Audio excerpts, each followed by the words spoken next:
ఈరోజు రాముడు భీముడు అనేటువంటి 1964వ సంవత్సరంలో నిర్మించినటువంటి సినిమా గురించి వీడియో చేస్తున్నాను. ఈ రాముడు భీముడు సినిమా ప్రముఖ నిర్మాత డి రామానాయుడు సురేష్ ప్రొడక్షన్స్ పతాకంపై నిర్మించినటువంటి తొలి చిత్రం. చిత్రం విజయవంతమై అనేక చిత్రాలకు మాతృక అయింది. ఈ చిత్రానికి దర్శకత్వం వహించింది తాపీ చాణక్య. నందమూరి తారక రామారావు ఈ చిత్రంలో ద్విపాత్రాభినయం చేసినటువంటి తొలి చిత్రం కూడా. దీంట్లో ఇంకా జమున, ఎల్ విజయలక్ష్మి, ఎస్వి రంగారావు, రాజనాల, రమణారెడ్డి, రేలంగి, గిరిజ మొదలగు వారు నటించారు. ఈ చిత్రానికి పెండ్యాల నాగేశ్వరరావు సంగీతం నిర్వహించారు. చిన్నతనంలోనే దూరమైన ఇద్దరు అన్నదమ్ముల కథ ఇది. చివరికి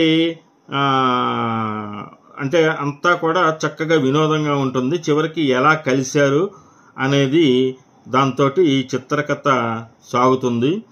హిందీలో శ్రీదేవి చిత్రం చాల్బాజ్ సీతా ఔర్ గీతాను పోలి ఉంటుంది.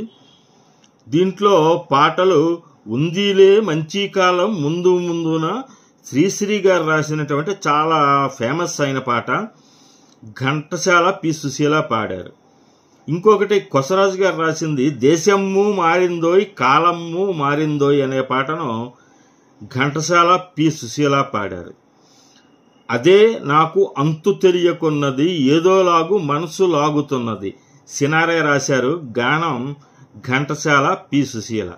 ఇంకొక హిట్ సాంగు తెలిసిందిలే తెలిసిందిలే నెలరాజ నీరూపు తెలిసిందిలే సినారే రాశారు. ఘంటసాల పి సుశీల పాడారు. ఇక సరదా సరదా సిగరెట్టు అనేటువంటి పాటను కొసరాజు రాయగా మాధవపెద్ది సత్యం, జమున రాణి పాడారు. ఇక తరువాత తగునా ఇది మామ తమరే అనేటువంటి పాటను ఘంటసాల, మాధవపెద్ది పాడగా కొసరాజు రాశారు. పో మామ పొమ్మికన్ అనేటువంటి పాటను ఘంటసాల పాడారు, కొసరాజు రాశారు. హాయి తలుకు తలుకు అని గలగల సాగే అనేటువంటి పాటను ఘంటసాల, సుశీల పాడారు. సి నారాయణ రెడ్డి రాశారు. ఇక ఒక పద్యం కురువృద్ధుల్ మరియు దారుని రాజ్య సంపద. ఈ పద్యం మాధవపెద్ది సత్యం గానం చేశారు. అయితే నాగార్జున సాగర్ నిర్మాణ కాలంలో తీసిన ఈ చిత్రంలో ఒక పాటలో సాగర్ డ్యాం నిర్మాణం నేపథ్యంగా చూపించారు. దేశమ్ము మారిందోయ్ కాలమ్ము మారిందోయ్ అనేటువంటి పాటని అక్కడ చిత్రీకరించారు. ఈ సినిమా చాలా బాగా హిట్ అయింది.